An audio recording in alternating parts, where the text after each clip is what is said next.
बिस्मिल्लाहिर्रहमानिर्रहीम अस्सलामुअलैकुम वरहमतुल्लाहि वबरकातुहू।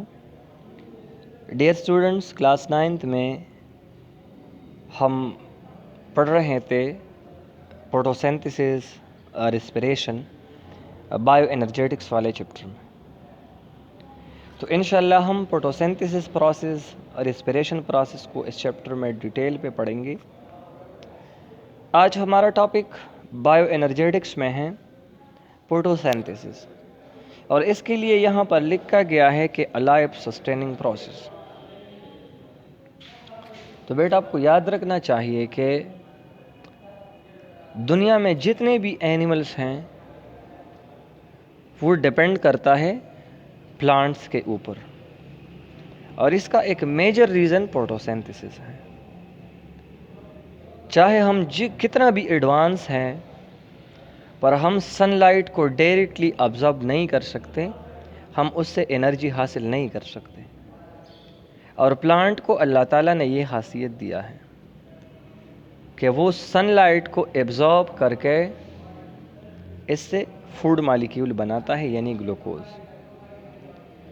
तो दुनिया में जितने भी एनिमल्स हैं वो डायरेक्टली या इनडायरेक्टली डिपेंडेंट है प्लांट्स के ऊपर। इसलिए यहाँ पर लिखा गया है कि photosynthesis alive sustaining process. Photosynthesis 2 Greek word से बना है। फोटो का मतलब होता है लाइट और सिंथेसिस का मतलब है टू मैन्युफैक्चर। तो ये हमारे पास वो प्रोसेस है जहाँ पर ऑर्गेनिक फूड बन जाता है, मैन्युफैक्चर हो जाता है in the presence of chlorophyll. Chlorophyll की मौजूदगी में या क्लोरोफिल में ऑर्गेनिक फूड बन जाता है। कार्बन डाइऑक्साइड, वाटर और सनलाइट को इस्तेमाल करके, और एज अ रिज़ल्ट हमारे पास oxygen as a by product release हो जाता है। तो बेटा, सिंपली हम कह सकते हैं कि सनलाइट यानी सूरज की रोशनी में, क्लोरोफिल की मौजूदगी में प्लांट जो होते हैं ये कार्बन डाइऑक्साइड और वाटर को इस्तेमाल करके फूड मॉलिक्यूल बनाते हैं और ऑक्सीजन रिलीज करते हैं। फिर वही ऑक्सीजन रिस्पिरेशन प्रोसेस के लिए इस्तेमाल होता है।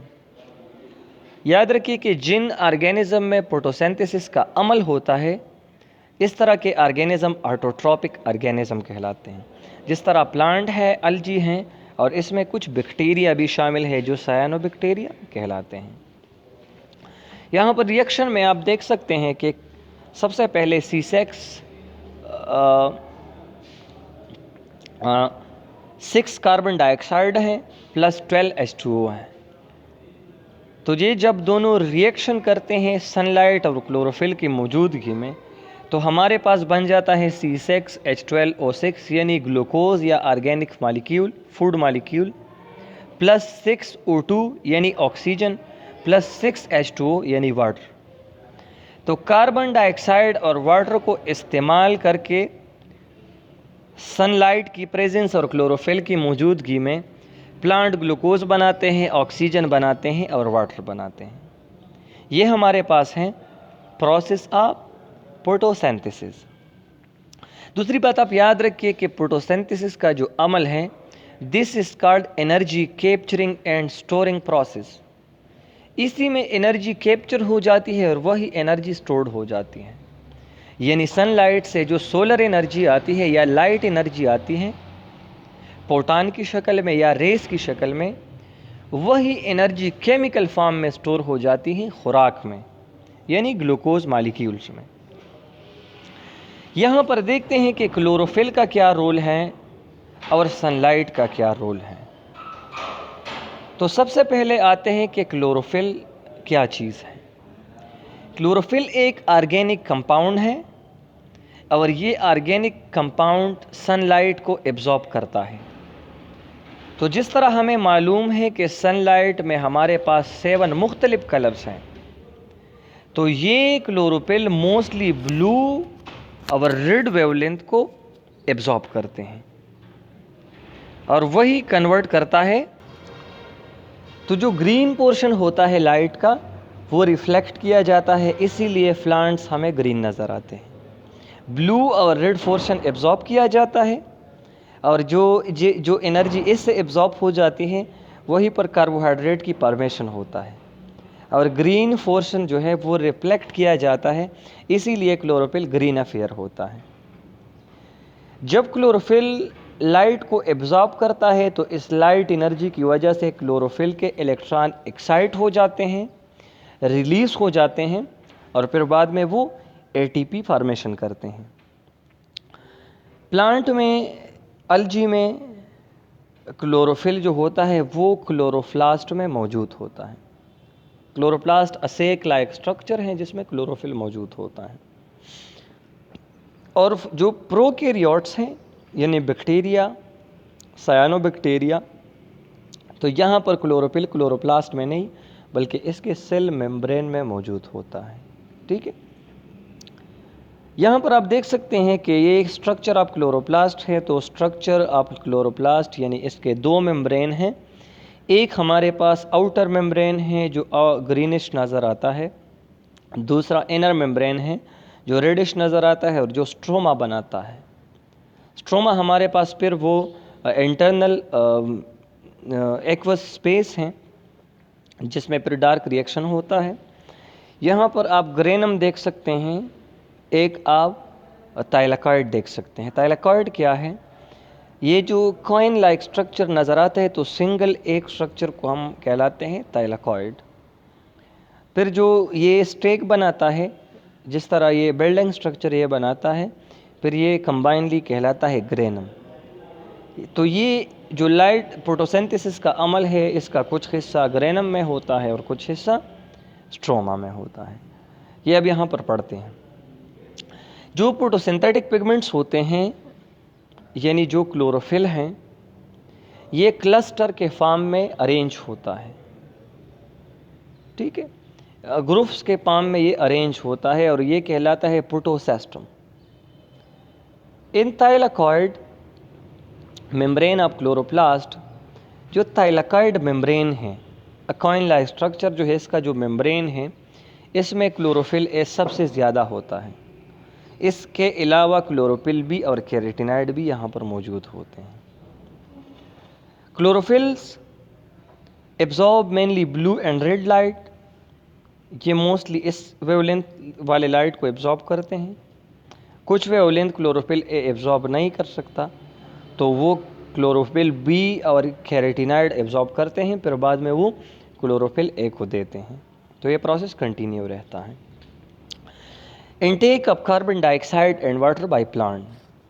जिस तरह हमें मालूम है कि प्लांट के सरफेस में या इसके एपिडर्मल जो सेल्स होते हैं, इसमें छोटे छोटे सुराख होते हैं जो हम स्टोमेटा कहलाते हैं। इस पर दो प्रोसेसेस होते हैं। एक इन छोटे छोटे सुराख पर होता है ट्रांसपिरेशन का प्रोसेस, तो प्लांट इस पर ट्रांसपिरेशन करते हैं। दूसरा, इन छोटे सुराख यानी स्टोमेटा का काम है गैसियस एक्सचेंज। तो गैसियस एक्सचेंज में प्लांट ऑक्सीजन रिलीज़ करते हैं और प्लांट कार्बन डाइऑक्साइड को लेते हैं एक्सटर्नल एनवायरनमेंट से या एटमॉस्फेयर से। तो यहाँ पर जो स्टोमेटा है इनका सबसे बड़ा रोल होता है कार्बन डाइऑक्साइड के ट्रांसपोर्ट में, क्योंकि फोटोसिंथेसिस का अमल कार्बन डाइऑक्साइड के बगैर नहीं हो सकता, इसलिए ये एक ज़रूरी या एक रॉ मटेरियल के तौर पर यूज़ होता है।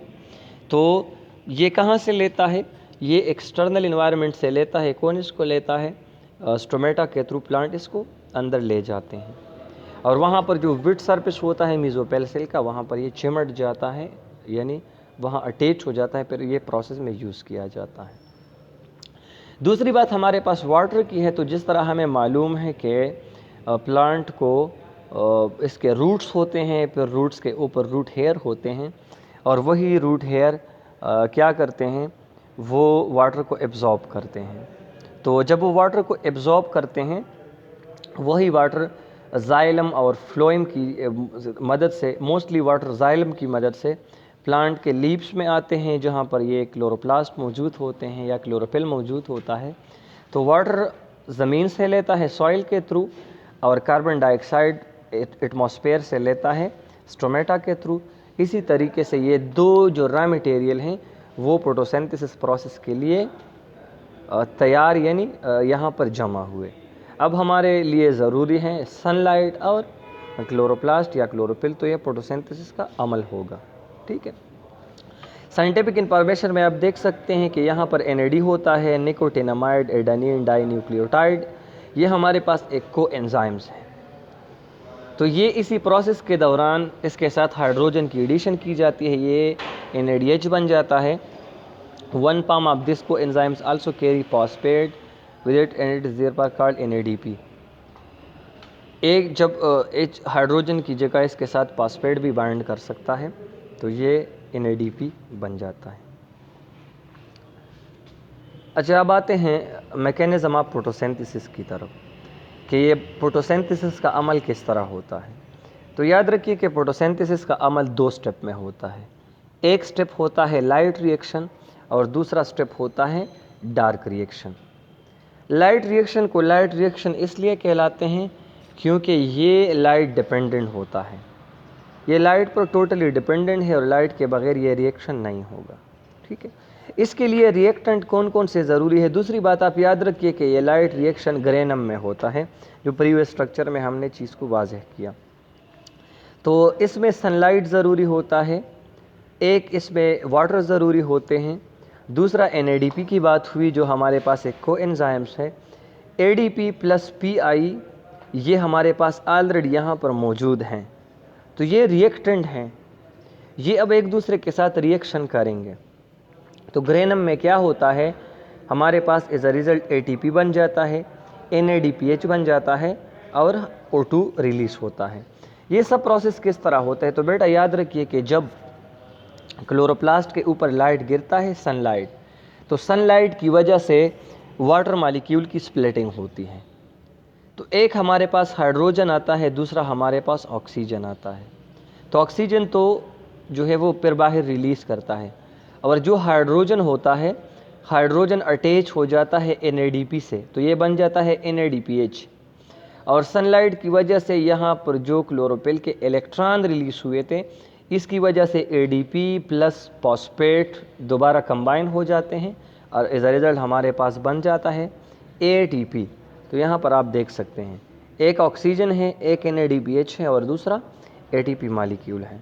This process is called light reaction. दूसरा हमारे पास होता है डार्क रिएक्शन। तो डार्क रिएक्शन को केल्विन ने डिस्कवर किया था और ये स्ट्रोमा क्लोरोप्लास्ट में होता है। दूसरी बात, इसको डार्क रिएक्शन इसलिए कहलाता है, ये लाइट पर डिपेंडेंट नहीं है।